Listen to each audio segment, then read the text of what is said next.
이 시간 우리 같이 함께 나눌 말씀은 우리 빌립보서 2장 우리 12절부터 18절까지 말씀입니다. 우리 빌립보서 2장 우리 12절부터 18절까지 말씀입니다.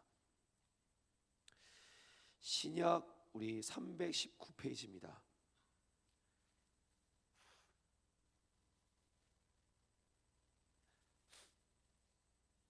빌립보서 2장 우리 12절부터 18절까지 말씀인데요. 우리 한 절씩 교독하도록 하겠습니다. 그러므로 나의 사랑하는 자들아, 너희가 나 있을 때뿐만 아니라 더욱 지금 나 없을 때에도 항상 복종하여 두렵고 떨림으로 너희 구원을 이루라.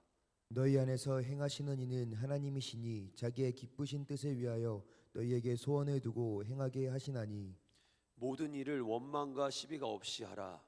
이는 너희가 흠이 없고 순전하여 어그러지고 거스르는 세대 가운데서 하나님의 흠없는 자녀로 세상에서 그들 가운데 빛들로 나타내며, 생명의 말씀을 밝혀 나의 다름질이 헛되지 아니하고 수고도 헛되지 아니하므로 그리스도의 날에 내가 자랑할 것이 있게 하려 함이라. 만일 너희 믿음의 재물과 섬김 위에 내가 나를 전제로 드릴지라도 나는 기뻐하고 너희 무리와 함께 기뻐하리니, 우리 같이 있습니다. 시작. 이와 같이 너희도 기뻐하고 나와 함께 기뻐하라. 아멘, 아멘. 우리 말씀 한번 12절과 13절 말씀 한 번만 더 읽어보겠습니다.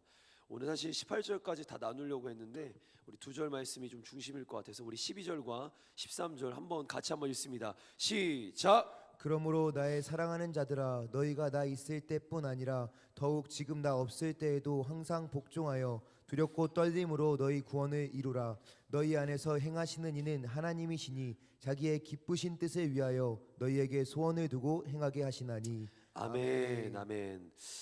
이 아침에 우리는 빌립보서 말씀으로 함께 은혜를 나누고 있습니다. 오늘은 빌립보서 2장의 내용으로 너희 구원을 이루라 라는 제목으로 함께 말씀의 은혜를 나누도록 하겠습니다. 우리가 신앙생활하면서 놓치지 말아야 할 절대적인 진리, 그러니까 우리가 신앙생활하면서 절대 이거는 놓으면 안 된다 하는 그런 절대적 진리가 하나 있습니다. 뭐냐면 바로 이신칭의의 교리입니다. 이신칭의가 뭐냐 한번 띄워주시면, 믿음으로, 그러니까 이신, 믿음으로 의롭다 함을 얻는다, 칭의. 그래서 이신칭의, 믿음으로 내가 의롭다 칭함을 받는다라는 교리예요. 사실 이게 교리긴 하지만 진리입니다. 성경에 나오는 진리입니다. 어떤 내용이냐면, 죄인인 우리가 행위나 공로로, 우리가 살아가는 행위나 공로로 구원받는 것이 아니라 예수 그리스도의 십자가의 보혈의 공로로 나와 우리가 하나님 앞에서 구원을 받고 의롭다함을 여겨진다. 우리의 노력으로, 우리의 행위로가 아니라 우리 예수 그리스도의, 온전히 예수 그리스도의 그 보혈의 은혜로, 권세로 우리가 구원받고 우리가 의롭다 여겨진다 라는 교리입니다. 사실 중세시대 교회로 좀 올라가 봐야 돼요.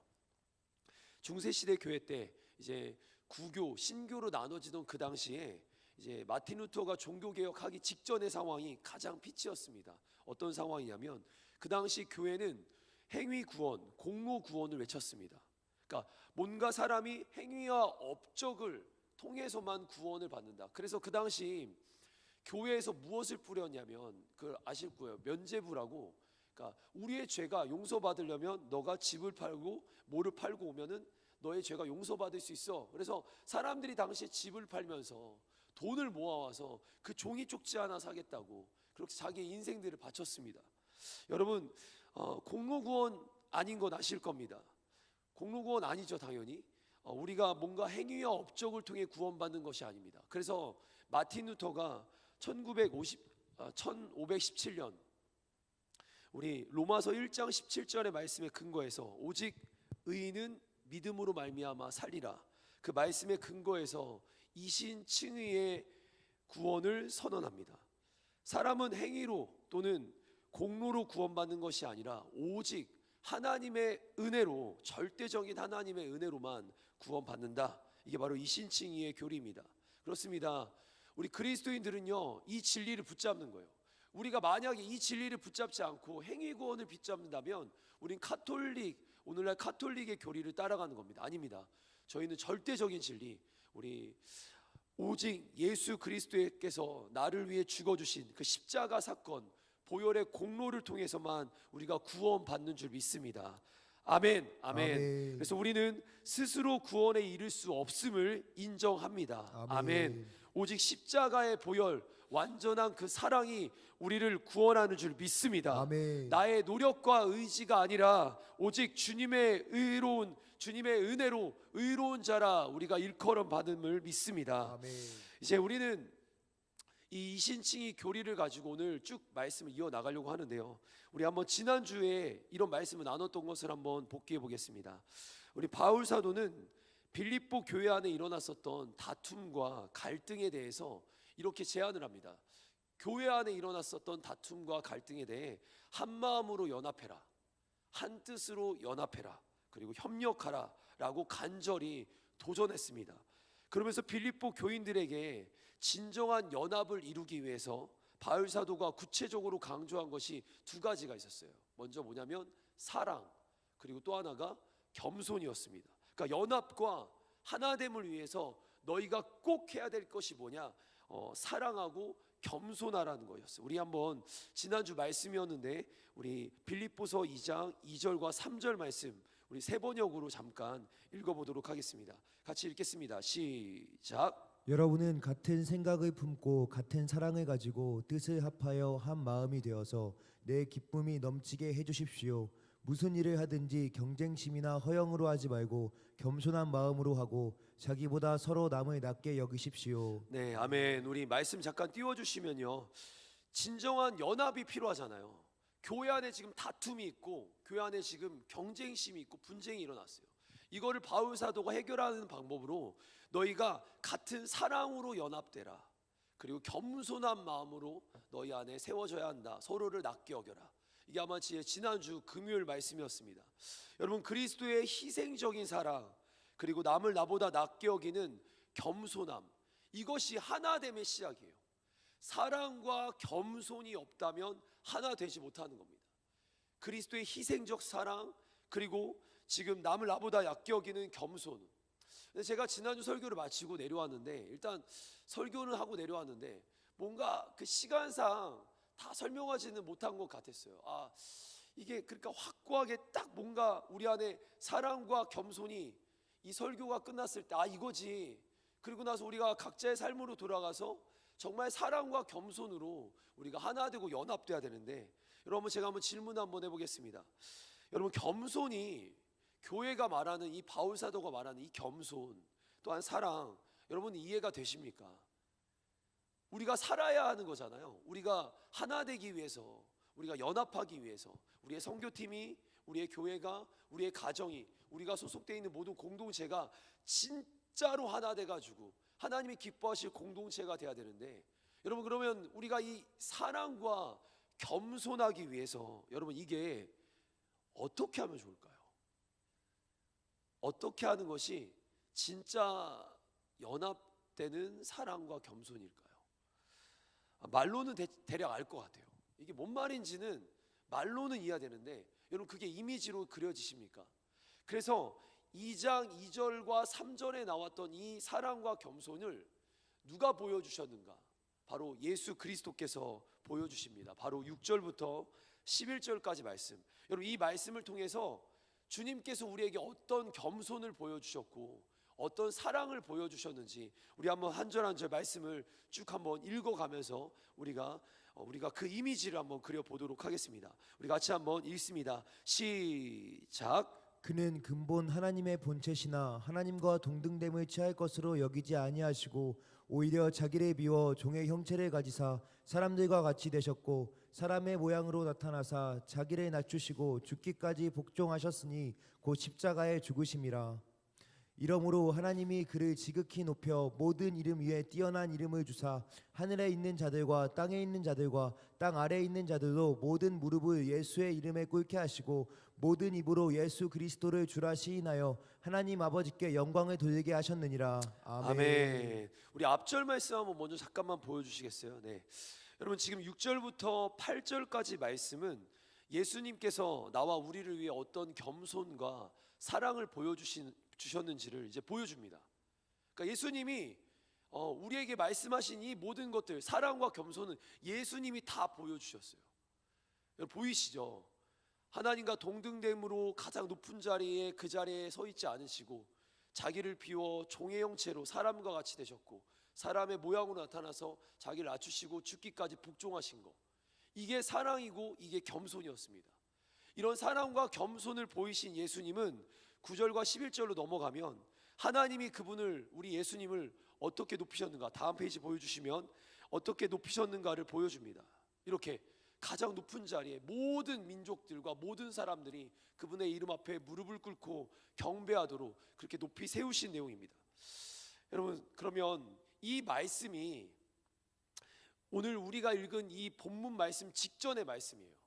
우리가 이제 12절부터 오늘 함께 말씀을 읽었는데, 이렇게 예수님께서 우리에게 보여주신 겸손과 사랑, 그리고 하나님이 그분을 어떻게 높이셨는가를 보이시고 나서 우리에게 이어지는 말씀이 오늘 이제 진짜 본문입니다. 우리 2장 12절 말씀 우리 한번 같이 한번 읽어 보겠습니다. 같이 있습니다.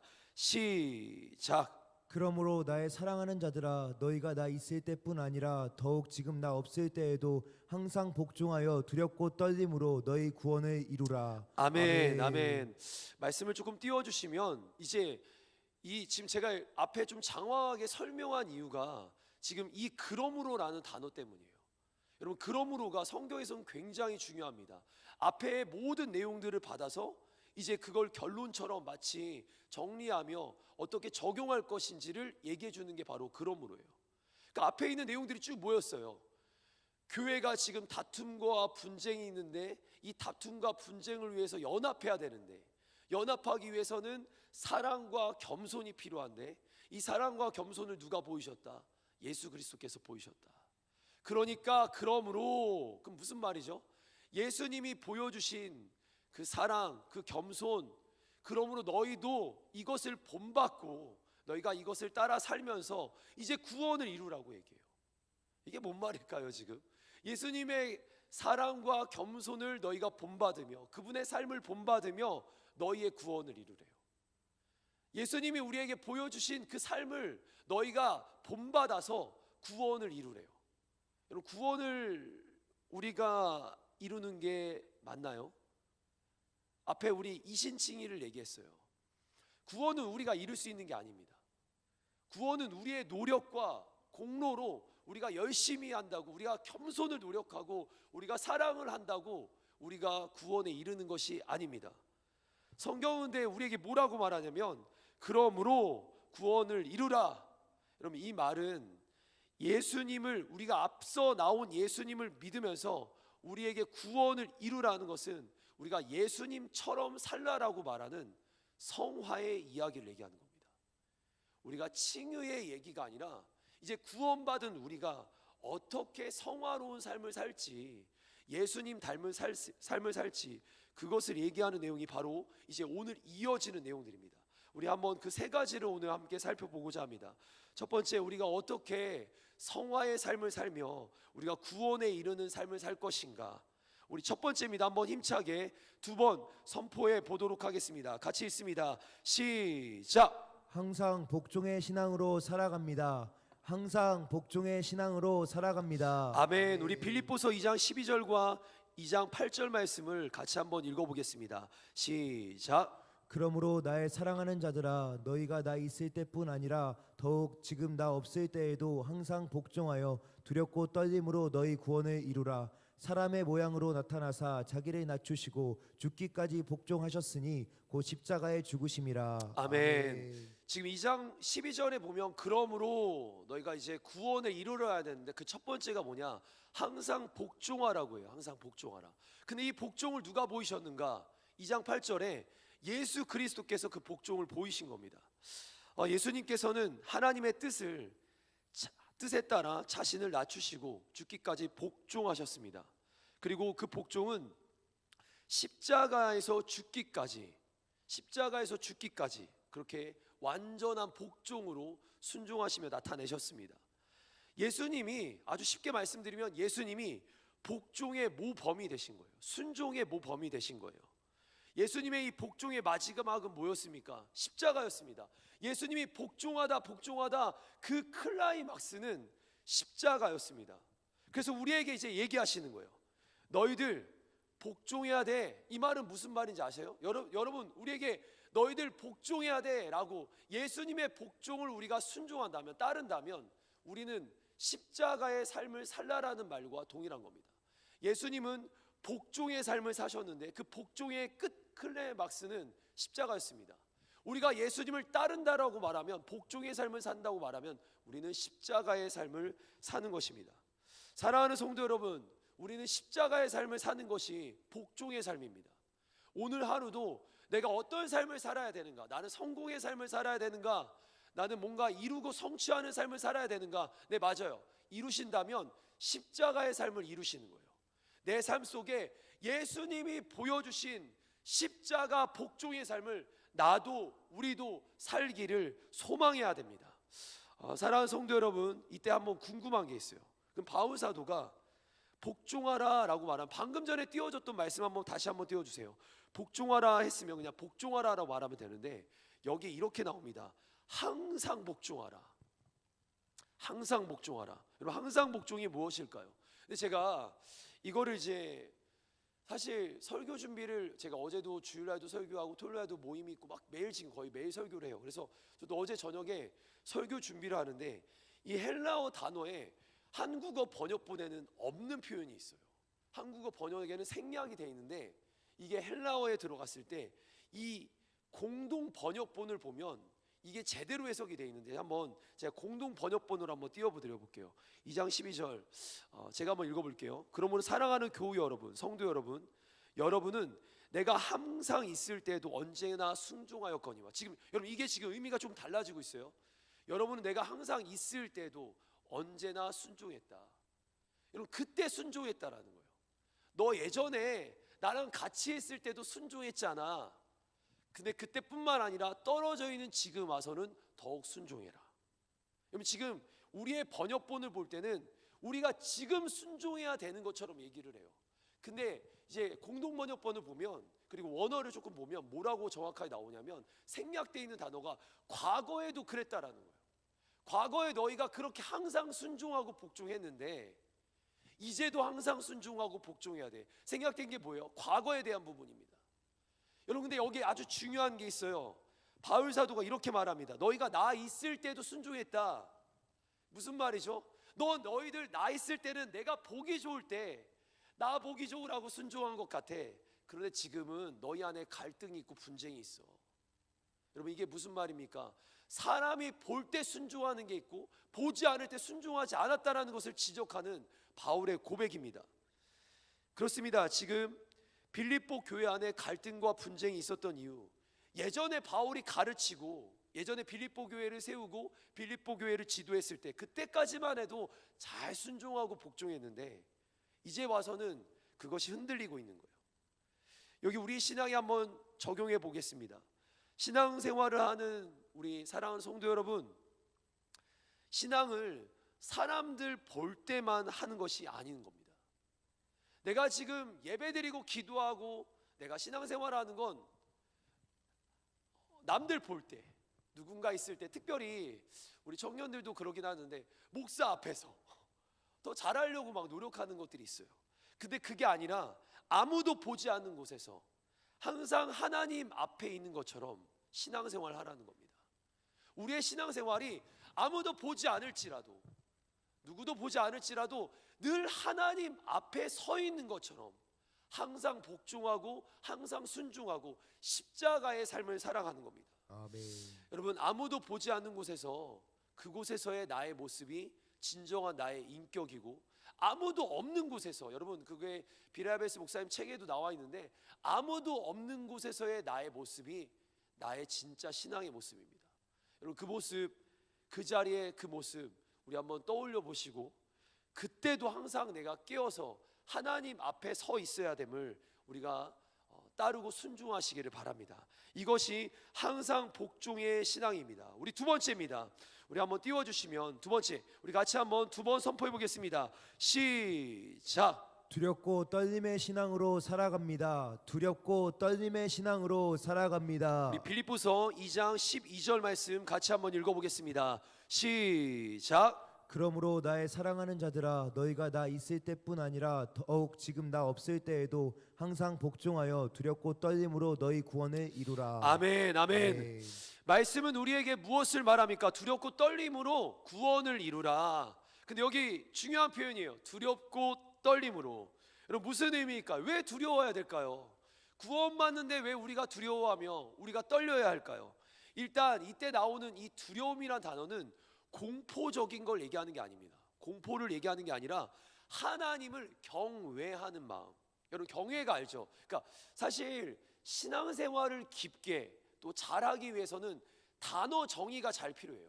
제가 제자 훈련할 때도 자주 얘기하는 건데 뭐 온전하다. 온전하다가 뭔지 이제 다들 아실 텐데 온전하다가 퍼펙트하다라는 거예요. 완벽하다가 온전하다라는 거예요. 근데 한국어 표현에는 이게 어려워요. 근데 제가 한번 물어볼게요. 경외가 뭘까요? 경외. 내가 주를 경외함으로 주님 앞에 내가 섭니다. 이 경외. 경, 공경할 경, 왜, 두려워할 왜. 내가 그분을 공경하고 두려워할 줄 아는 거. 근데 사실 이게 한문으로는 그런데 조금 더 성경적인 의미로는 내가 하나님을 너무 사랑하는 거예요. 너무 사랑하는데도 또 한편으로는 두려운 거예요. 왜냐하면 그분 자체가 거룩하신 분인데 내가 그분께 가까이 가고 가까이 갈수록 그분의 거룩하심과 깨끗하심 앞에 나의 죄됨이, 나의 죄인됨과 연약함이 부끄러워지고 가까이 할 수 없음을 깨달아지는 거예요. 여러분 이게 누구였습니까? 이사야서 6장에 보면 이사야 선지자가 하나님의 임재를 느끼는데 그때 이러잖아요. 주여 내가 두렵습니다. 그리고 얼굴을 쳐박고 막 두려워요. 그래서 제단 숯불을 내 입술에 대서 나를 정결케 하시고 그 고백들이 나오는 게 바로 하나님의 임재 앞에서요. 여러분 그게 바로 경외의 장면입니다. 여러분 경외는요 두려워하고 떨리는 마음, 공경하고 두려워하는 마음을 얘기해요. 그리고 여기서 또 하나 떨림이라는 것은 뭐냐? 두렵고 떨림의 이 떨림. 우리가 하나님 앞에 설 때 나의 죄악됨, 나의 연약함을 깨닫고 이 떨리는 거, 우리 하나님 앞에서 우리 떨리는 마음들, 순수한 마음 있잖아요. 이 떨리는 마음. 성경에는요 이 하나님의 백성들이 이렇게 하나님을 두려워할 줄 알고 떨리는 마음으로 서야 됨을 성경은 되게 많이 말합니다. 제가 어제 성경에 경외라는 단어로 제가 쳐보니까 171가지 단어가 나오더라고요. 그게 아마 한국어 번역으로는 171가지겠지만 원어로 보면 더 많이 나올 거예요. 예, 경외라는 단어가 그만큼 중요합니다. 우리 한번 그 중에 몇 가지 말씀을 가져와 봤는데 시편 2편 11절 우리 같이 한번 읽어보겠습니다. 시작. 여호와를 경외함으로 섬기고 떨며 즐거워할지어다. 아멘. 여기 말씀도 한번 보세요. 여호와를 경외함으로 섬기고 떨며 즐거워할지어다. 어떻게 이게 같이 갈까요? 즐거워하는 게 어떻게 같이 갈까요? 그러니까요 그냥 마냥 두려운 것만이 아니라 공포만이 아니라 그분을 사랑하는 마음으로 그분을 즐거워하는 마음으로 그러나 한편으로 또 두렵고 떨리는 거예요. 이게 같이 가는 게 바로 경외입니다. 우리 사무엘상 12장 24절 말씀도 같이 한번 읽어보겠습니다. 시작. 너희는 여호와께서 너희를 위하여 행하신 그 큰 일을 생각하여 오직 그를 경외하며 너희의 마음을 다하여 진실이 섬기라. 아멘, 아멘. 성경에서는 하나님의 백성들이 하나님을 경외하기를 힘써야 한다고 얘기합니다. 그럼 제가 한번 이렇게 도전하고 질문해 보겠습니다. 사랑하는 성도 여러분, 하나님을 경외하십니까? 하나님을 경외하십니까? 하나님이 두렵고 또 하나님이 떨리는 거예요. 제가 이제 어제 설교 준비를 이렇게 저녁 늦게 하다가 이제 처음에 이제 우리 사역자와 같이 뭐 일을 하다가 이제 보내고 혼자 딱 서서 가만히 생각을 해봐. 말씀 묵상을 계속 하고 있었어요. 혼자 곰곰이 생각을 하는데 이 경외라는 단어를 생각해 보니까 나는 언제 하나님을 가장 경외했을까? 네, 언제였냐면 여러분 하나님을 믿었던 그 처음 순간 있죠. 내가 하나님 처음 만났을 때 막 마음이 막 떨리는 거예요. 너무 하나님이 좋은데 또 하나님 두렵기도 한 거예요. 내가 작은 죄를 졌어요. 여러분 처음 제가 주님 만났을 때는요 뭐 작은 죄를 짓고 막 이런 거 하나 딱 떨어뜨려도 이게 죄인 것처럼 느껴지는 거예요. 굉장히 순수했던 것 같아요. 그때요. 막 작은 죄만 져도. 근데 사실 요즘은 그런 똑같은 죄를 져도 마음이 옛날 같지가 않아요. 경외 진짜 내가 하나님을 경외하는가? 여러분, 제가 하나님을 경외한다라는 표현을 조금 더 우리의 삶에 적용할 수 있게 제가 표현 하나를 한번 올려드릴게요. 한번 띄워주세요. 하나님을 경외하는 사람은요, 하나님 앞에 선 사람입니다. 언제나 어느 순간이나 내가 하나님을 경외한다라고 말하는 건 하나님 앞에 서는 거예요. 제가 하나님 처음 만났던 때가 초등학교 6학년 때인데, 그때 진짜 복음을 인격적으로 만나서 하나님 앞에 내 죄인됨을 막 고백하고 났는데, 그때 너무 행복한 거예요. 너무 행복하고 너무 내 하나님이 너무 사랑스러웠는데, 우리 하나님이 너무 사랑스러웠는데, 제가 가다가 저도 모르게 욕을 한마디, 제가 이제 습관이 안 바뀌었으니까 욕을 한마디 툭 내뱉었는데, 그게 너무 죄스럽고 한동안 너무 제가 스스로 내가 이렇게 하나님 만났는데 왜 이런가, 너무 더럽다, 너무 비참하다, 스스로 초등학교 때 그런 생각을 했었어요. 그렇게 죄에 민감한 거예요. 왠지 아세요? 하나님 앞에 진짜 섰거든요. 바짝 하나님 앞에 서니까 죄에 대해서 민감해지고, 내가 진짜 이렇게 살면 안 되겠다고 늘 깨달아지는 거. 여러분, 이 삶 있잖아요. 우리 아마 여기 새벽 제단에 나오신 분들은 아마 아실 겁니다. 우리가 처음 주님 만났던 그날, 그렇게 뜨겁게 주님 만났던 그날, 죄에 대해 굉장히 민감했어요. 왜냐? 하나님을 경외하는 사람들은요, 죄에 대해 민감합니다. 하나님을 경외하는 사람들은요, 악을 버립니다. 왜냐하면 하나님 앞에 서는 거예요. 거룩하신, 죄가 없으신, 깨끗하신 하나님 앞에 서는 거예요. 우리가 하나님 앞에 서면요, 죄에 대해 민감할 거예요. 하나님 앞에 서면 우리가 악을 버리고 죄를 버리려고 힘쓸 거예요. 제가 질문 한번 해볼게요. 사랑하는 성도 여러분, 우리 예전에 주님 처음 만났던 그날처럼 오늘도 우리는 그 순수한 신앙을 잘 지키고 계십니까? 시간이 지나져 갈수록 혹시 우리의 신앙이 죄에 대해 무뎌지시는 것은 아니십니까? 요즘 나는 죄를 짓고서 두렵고 떨려본 적이 있으십니까? 죄를 짓고서 예전에 막 부흥회 때 은혜 받고 와서 집에 와서 나도 모르게 TV를 트는 나의 장면을 보면서 이러면 안 되는데, 컴퓨터 키는 나를 보면서 이러면 안 되는데, 그런데도 예전에 분명히 그랬는데 지금은, 요즘은 그냥 자연스럽게 아무리 부흥회 끄고 핸드폰에도 아무 느낌이 없어요. 혹시 이러는 건 아니세요? 여러분, 우리 잠언 16장 6절 말씀을 같이 한번 읽어볼게요. 같이 한번 읽어보겠습니다. 시작. 인자와 진리로 인하여 죄악이 속하게 되고 여호와를 경외함으로 말미암아 악에서 떠나게 되느니라. 여호와를 경외함으로 말미암아 어떻게 된다고 합니까? 악에서 떠난대요. 죄를 버린다고 합니다. 그렇습니다. 하나님을 경외하는 신앙의 가장 큰 특징은 죄를 멀리하는 거예요. 여러분, 하나님을 경외하십니까? 라고 말하는 건 죄를 멀리하고 있는가를 묻는 겁니다. 그냥 두려워하십니까를 말하는 게 아니라, 정말 두렵다면 하나님 앞에서 내가 죄를 멀리하게 돼 있는 거예요. 여러분, 수없는 죄들이 우리 안에 도사리고 있습니다. 마귀는 그 죄를 충동질해서, 우리의 생각을 충동질해서 죄악의 자리에 서게 할 거예요. 그 죄 끊어내려면 더 하나님 앞에 서야 할 것이고, 하나님 앞에 설수록 우리의 죄악들이 하나씩 하나씩 떨어져 나갈 거예요. 그렇게 될 줄 믿습니다. 죄를 이기는 신앙이 되기를 도전합니다. 아멘. 하나님을 진짜 경외하는 삶, 죄를 끊어내려는 간절함이 있어야 됩니다. 하나님을 경외하는 삶, 옛 본성과 자아로 돌아가지 않으려는 몸부림치는 삶이 있어야 되는 줄 믿습니다. 아멘. 이것이 두렵고 떨림의 신앙입니다.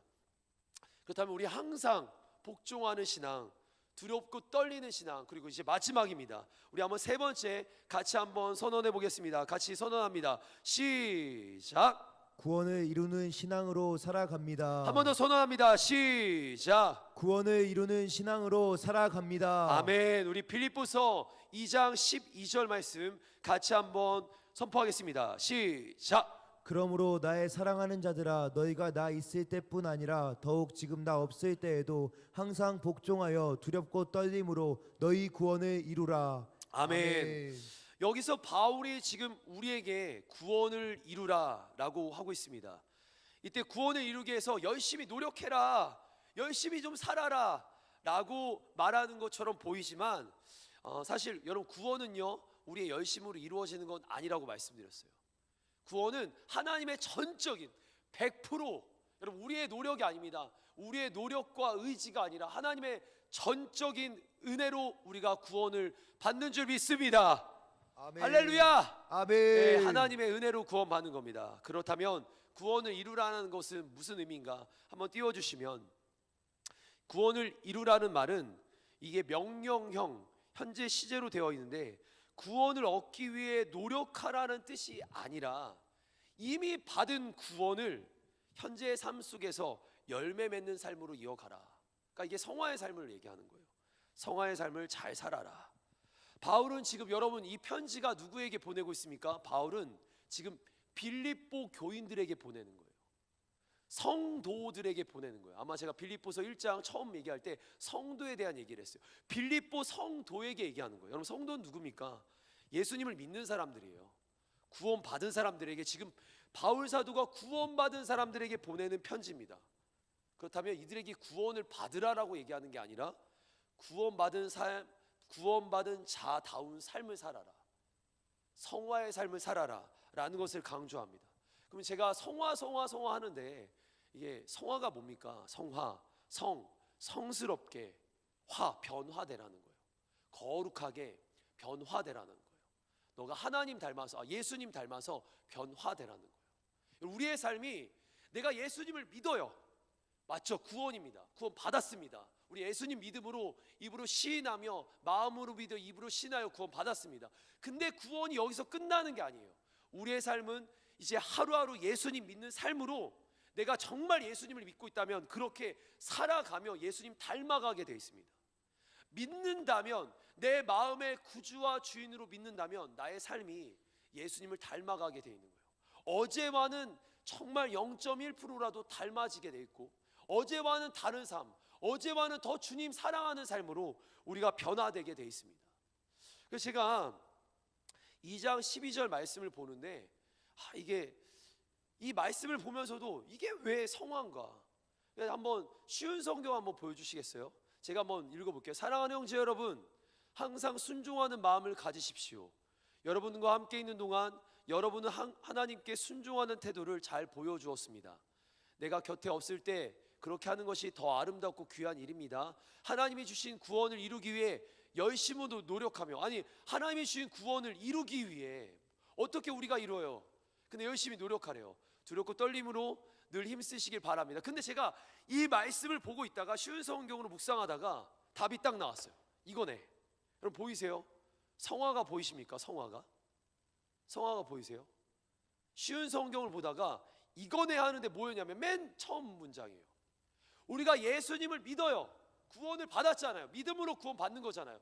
근데 여기에 이어지는 이게 성화의 이야기인 게 어디 나오냐면, 거기에 이제 주제어로 나오는, 쉬운 성경들은 이 성경에 기반해서 그걸 정리하는 내용들이 나오는데, 앞에 뭐라고 나옵니까? 하나님께서 원하시는 사람이 되십시오. 이거예요. 이게 성화예요. 하나님이 원하시는 사람, 하나님이 기뻐하시는 사람, 다른 말로 예수님 닮은 사람이 되라는 겁니다. 아멘. 여러분, 구원은요, 내가 이루는 게 아닙니다. 내가 이루는 게 아니에요. 주님이 다 이루셨어요. 그리고 오늘 그 다 이루신 주님의 구원받은 나는 오늘 하루 주님 생각하며 예수님을 나의 구주와 주인으로 모시며 오늘 하루 주님과 함께 살아갑니다. 주님과 함께 하루하루 동행하며 사는데 점점, 비록 느리지만 점점 주님 닮아가는 거예요. 우리는 날마다 그렇게 하나님과 함께하는 삶을 살아야 합니다. 그렇게 하나님과 함께하는 삶을 살면 살수록 비록 느리지만 주님 닮아가게 돼 있어요. 죄를 버리고, 우리 안에 악을 버리고, 옛 습성들을 버리며 주님 닮아가게 돼 있어요.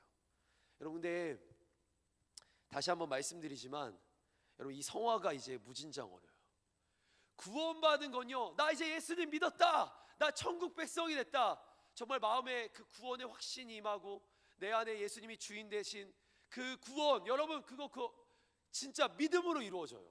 하나님의 전적인 은혜로. 근데 이 성화 있잖아요, 내 말이 바뀌고, 내 행동이 바뀌고, 내 눈빛이 바뀌고, 내 인생이 바뀌고, 내 미래가 바뀌고, 내 삶이 바뀌는 이 성화, 저는요 이게 무진장 더 어렵더라고요. 구원받는 건요, 진짜 예수님 믿는 건 한순간인데 이 성화는 평생 막 치열하게 살아가야 돼요. 예수님 닮는다라는 거 결코, 지금 제가 막 이렇게 떠들고 있지만 진짜 쉽지 않습니다. 오늘도 저는 이 자리에서 내려가서 밥 먹을 때 저 진짜 안 그러려고 노력하는데 때로는 본능적으로 너무 배고플 때, 정신없을 때, 어떨 때 막 집어먹을 때도 있어요. 그러면서 막 회개해요. 이건 아닌데. 목사님 저도 그래요. 저도 모르게 본성에 따라 행동하고 저도 모르게 습관적으로 사는 부분들이 있어요. 딸에게 집에 가서 정말 내가 화내지 말아야지, 청소 안 한다고 화내지 말아야지. 근데 방문 열 때마다 야 청소 안 해, 맨날 이래요. 여러분 저도요, 제 본성이 이러면 안 되는 거 아는데 더 사랑하고 더 겸손해야 되는데 이 사랑보다 마음에 막 화가 조금씩, 분노가 올라올 때도 있어요. 예수님 닮는 거 쉽지 않습니다. 우리가 구원을 이루는 거, 이게 성화를 이루는 거, 정확하게 말하면 하나님이 원하시는 사람이 되는 거 쉽지 않습니다. 근데 우리에게 소망이 하나 있네요. 바로 오늘 말씀 결론의 말씀입니다. 13절 우리 같이 한번 힘차게, 우리의 결론의 말씀이에요. 우리 두 번 힘차게 선포해 보겠습니다. 시작. 너희 안에서 행하시는 이는 하나님이시니 자기의 기쁘신 뜻을 위하여 너희에게 소원을 두고 행하게 하시나니. 너희 안에서 행하시는 이는 하나님이시니 자기의 기쁘신 뜻을 위하여 너희에게 소원을 두고 행하게 하시나니. 아멘. 아멘. 여러분 12절 말씀이 뭐였습니까? 두렵고 떨림으로 구원을 이루라. 13절 한번 띄워주시면 두렵고 떨림으로 구원을 이루라. 그리고 나서 이어지는 말씀이에요. 여러분 이게 한 말씀이에요. 지금 우리가 절을 나눠놨지만 이게 지금 빌립보서에 보내는 편지글이에요. 하나의 말씀입니다. 그럼 이어지는 말씀이란 뭐냐면 너희의 구원을 이루라. 그러면서 너희 안에서 이것을 구원을 이루도록 도우시는 분이 하나님이 있다. 아멘. 너희의 구원을 할 수 있도록, 구원할 수 있도록, 너희가 성화의 삶을 살 수 있도록, 하나님이 원하시는 사람이 될 수 있도록, 예수님 닮도록 이루시는 분이 있다. 누구냐면 바로 우리 하나님이시라는 겁니다. 아멘. 그래서 오늘도 우리는 이 하나님 붙잡는 거예요. 내가 하나님 거룩한 삶을 살게 해주십시오. 내가 이 욕을 버리고 내 인생의 욕심을 버리고 정욕을 버리고 이 땅의 자랑을 버리는 삶을 살게 해달라고 기도하는 게 아니라 우리의 1번은 주님 붙잡습니다. 예수님으로 충만해 주게 해주십시오. 여러분 이 구원을 이루는 건 누구라고요? 우리 주님이세요. 그래서 주님을 구하는 겁니다. 주님을 바라보는 거예요. 성화는요 내 스스로 할 수 있는 것이 아닙니다. 내 안에 구원을 이루어 가시는 우리 하나님 때문에 가능한 겁니다. 그리고 그분은 우리 말씀 한번 다시 한번 띄워주시면서 내 안에 나를 계속 변화시켜 나가시는데, 여러분 이 뒷말씀도 중요해요. 자기의 기쁘신 뜻을 위해서 우리 안에 또 소원을 넣어요. 소원을, 하나님의 소원을 넣는 거예요. 유구나 이렇게 살면 안 돼. 유구나 너 이런 삶을 살아야 돼. 하나님의 소원을 계속 집어넣어요. 여러분 내가 그렇게 살고자 노력하는 게 아니라 내 안에 오늘도 성령 하나님이 너 이렇게 살아야 돼 깨닫게 하시는 분이 누구라고요? 우리 주님이라고요. 이렇게 또 소원을 두게 하시고 또 행하게 하시는 것도 또 하나님이에요. 그러니까 이 모든 구원이 하나님으로 이루어지는 거예요. 오늘 내 안에 유구나 이 삶으로 너가 오늘 이걸 버리면 좋겠고 너가 이렇게 나를 위해 살면 좋겠어 끊임없이 생각나게 하시고 깨닫게 하시고 내 삶을 이끌어 가시는 분. 그래서 구원의 시작부터 마지막 모든 것이 우리 하나님 때문에 이루어지는 줄 믿습니다. 아멘. 분명합니다. 여러분 우리의 구원을 이루기 위해 열심을 다하나 우리가 열심을 다하나 우리는 절대로 구원을 이룰 수는 없습니다. 우리의 구원은 오직 하나님만 이루십니다. 우리가 성화되고자 힘쓰나 우리가 힘쓸 수는 있으나 결국 그 구원은 하나님만 이루십니다. 우리에게 큰 소망이 있다라는 것. 그래서 우리도 그 큰 소망이 있는 것은 내가 하면 절대 못할 텐데 나로 구원하시는 분, 나를 변화시켜 나가시는 분, 나를 오늘도 새롭게 하시는 그 하나님이 나와 함께 하시고 나를 도우시고 아멘. 나를 붙잡고 계심을 믿습니다. 아멘. 아멘. 우리 고린도후서 3장 5절 말씀 읽을 텐데 우리 사역자들 등단해 주시고요. 우리 함께 찬양하고 우리 기도할 텐데 우리 고린도후서 3장 5절 제가 읽겠습니다. 우리 같이 읽습니다. 시작. 우리가 무슨 일이든지 우리에게서 난 것이 스스로 만족할 것이 아니니 우리의 만족은 오직 하나님으로부터 나느니라. 아멘. 우리 한 번 더 선포합니다. 시작. 우리가 무슨 일이든지 우리에게서 난 것 같이 스스로 만족할 것이 아니니 우리의 만족은 오직 하나님으로부터 나느니라. 아멘. 우리 신앙의 오늘 우리의 삶에 진정한 만족은 하나님으로부터 시작합니다. 하나님이 주시는 거예요. 우리가 오늘도 죄를 이기고 세상을 이기고 나를 이기는 정말 그 승리의 삶, 만족해 하시는 거 하나님으로부터 납니다. 사랑하는 성도 여러분, 그래서 오늘도 우리는 그 하나님을 붙잡습니다. 아멘. 우리 그 하나님 붙잡습니다. 하나님 붙잡는 게 기도의 자리예요. 다른 하나님이 구할 수 있는 많은 것들을 구할 수 있겠지만, 하나님 주시는 많은 것들을 구할 수 있겠지만, 가장 먼저는 우리 하나님의 얼굴을 구하고 우리 하나님 옷자락 붙잡는 기도하는 겁니다. 오늘 이 새벽에 우리 하나님 붙잡으시면서 우리 하루 우리 주님이 이루시는 그 구원, 우리 성화의 삶을 우리 사시기를 도전하고 축복합니다.